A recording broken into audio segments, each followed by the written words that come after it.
Fala, nação celeste! Sejam todos muito bem-vindos ao nosso canal. Bora lá conferir comigo as principais notícias do nosso Cruzeirão! Caio Jorge entra na mira do STJD após lance aí com o Juan Tressoldi. Pessoal, e Cruzeiro que coloca marca como visitante no Brasileiro aprova aí contra o Vasco em São Januário. E nas quentes do dia, Samuel Venâncio atualizou a situação de Jonathan Jesus. Então, bora lá ficar comigo até o final desse vídeo e acompanhar todas essas notícias do nosso cabuloso. Mas antes, aquele pedido importante. Se ainda não é inscrito, já se inscreva. Deixe o seu like, seu comentário e participe conosco aqui das nossas resenhas. Pessoal, o nosso atacante Caio Jorge entrou na mira da Procuradoria do Superior Tribunal de Justiça Desportiva, o STJD, após o lance envolvendo Juan Tressoldi do Atlético Mineiro no Clássico. Segundo a ESPN Brasil, o jogador pode ser denunciado em 2 artigos do Código Brasileiro de Justiça Desportiva, a CBJD. Caso as denúncias avancem e haja condenação, o nosso camisa 9 poderá receber punição esportiva, O KJ pode ser punido por aquele lance. As penas previstas nos artigos citados podem chegar somadas até 9 jogos, embora qualquer suspensão dependa do enquadramento e do julgamento do caso. De acordo com a ESPN Brasil, a Procuradoria do STJD avalia enquadrar Caio Jorge nos artigos 250 e 254 da CBJD.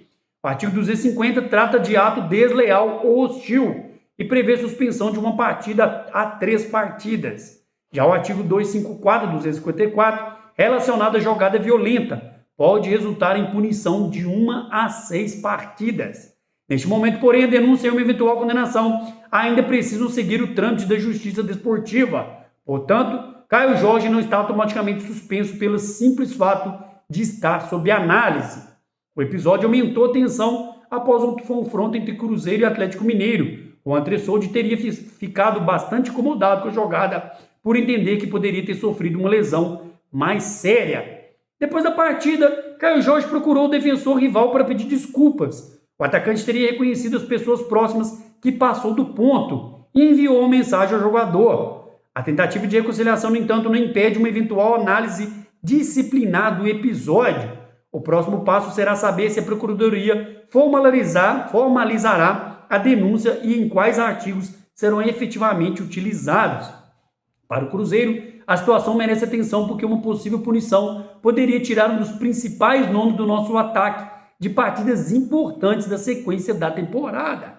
Lembrando que o próprio Spindel, em entrevista pós-jogo na zona mista, falou aí, sobre essa possível denúncia e disse também que o jogo se ganha dentro de campo e que o Cruzeiro também não iria entrar na justiça, não iria fazer denúncia contra o Everson naquela fatídica entrada violenta em Bruno Rodrigues. Bruno Rodrigues que machucou a costela, machucou o rosto, e o Cruzeiro, Bruno Spindel deixou claro que vai contra-atacar em campo, dentro das 4 linhas, e não fazer de artifícios externos para tentar ganhar e botar pressão na arbitragem, fora de campo. Pessoal, bastidores extra-campos aí, ainda vestígios desse grande clássico que vai ter o retorno agora de 1º de setembro, no jogo de volta, lá na Arena Califórnia, ou Arena MRV, ou Toca 4, se você preferir, onde Cruzeiro e Atlético se enfrentam novamente, para decidir, então, os últimos 90 minutos de quem passa para as semifinais da milionária Copa do Brasil. E, pessoal, virando de chave agora para o Brasileirão, após o empate aí, em 1 a 1 contra o Atlético Mineiro pela ida da Copa do Brasil, o Cruzeiro vira a chave para o Brasileiro. A equipe enfrenta o Vasco neste sábado, às 9h20 da noite, em São Januário, pela 25ª rodada. E no duelo, o Cruzeiro colocará à prova uma importante marca como visitante. O Cruzeiro não perde longe de casa pelo Brasileirão há quase 5 meses e acumula 6 partidas de invencibilidade no período. A última derrota aconteceu justamente no 2º jogo de Arthur Jorge, na era Arthur Jorge, em 4 de abril, fomos goleados pelo São Paulo por 4 a 1 no Morumbi pela 10ª rodada do Brasileiro. De lá para cá, foram 6 partidas como visitante, com 5 vitórias e apenas 1 empate. Além disso, o Cruzeiro chega ao confronto com o Vasco embalado por 3 triunfos consecutivos fora de casa pelo Brasileirão. E em alta aí no Brasileiro, o Cruzeiro tem a melhor campanha do retorno e está na cola do G4. Lembrando que vamos eliminar a Libertadores e temos que garantir aí, ou via Copa do Brasil ou via Brasileirão, a nossa vaguinha da Libertadores de 2027. Com 39 pontos, o Cruzeiro ocupa a 5ª colocação e está 2 pontos atrás do Flu, que é 4º colocado Fluminense. O Vasco, adversário deste sábado, vive situação bem diferente. O Cruz Maltino é o vice-lanterna do Brasileirão com 22 pontos e atravessa uma sequência de 8 jogos sem vencer pela competição. Diante do cenário, o Cruzeiro tenta aproveitar o bom momento como visitante para somar mais 3 pontos e seguir na briga aí pelas primeiras posições do Brasileirão, já pensando aí, né, na grande Libertadores de 2027. Então, ó, vamos virar a chave agora para o Brasileirão, pegar o Vasco aí, fora de casa, sapecar uma vitória e garantir 3 pontos importantíssimos para a sequência do objetivo. E, pessoal, pensando aí na sequência do objetivo, tanto pelo Brasileirão como também na Copa do Brasil, Samuel Venâncio atualizou aí a situação do nosso zagueiro Jonathan Jesus. Nas quentes do dia desta quarta-feira, na Samuca TV, né, o nosso ilustríssimo Samuel Venâncio atualizou as principais informações. E o destaque ficou para a situação física do nosso zagueiro Jonathan Jesus. Titular, o defensor sentiu o ombro esquerdo e precisou ser substituído no clássico, né? Aquele clássico fatídico 1-1 no Mineirão contra o time de Vespasiano. E de acordo com o Samuca, a princípio a situação não preocupa e o zagueiro deve voltar a jogar as quartas da Copa do Brasil.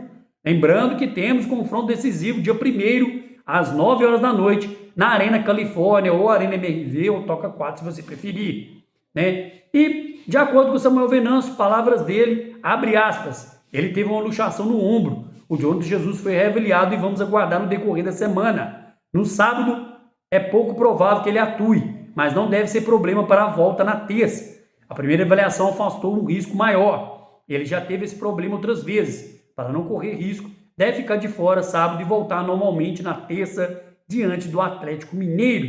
Fecha aspas, afirmou Samuel Venâncio. Lembrando que Jonathan Jesus foi substituído por João Marcelo no Clássico, que também jogou muito bem, atuou bem aí ao lado de Fabrício Bruno, e devemos ter aí um mistão aí, né? Provavelmente, né? Devemos ter talvez até Vidalba e João Marcelo de titular, talvez também para preservar Fabrício Bruno. Então vamos ver o que o Mister vai aprontar nesse jogo dificílimo contra o Vasco. O Vasco tem uma situação bem difícil, como eu disse, é vice-lanterna da competição, então, ó, jogo difícil, né? Com certeza o Jorge vai preservar vários jogadores, já pensando aí no jogo de volta da Copa do Brasil, que é na próxima terça-feira, dia 1º, contra o time de Vespasiano. Então é isso, pessoal, ficamos com mais um vídeo por aqui e aproveita e peça encarecidamente, ó, se ainda não é inscrito, já se inscreva, deixe o seu like, seu comentário e participe conosco aqui das nossas resenhas. Espero ver você no próximo vídeo. Um grande abraço, tchau, tchau!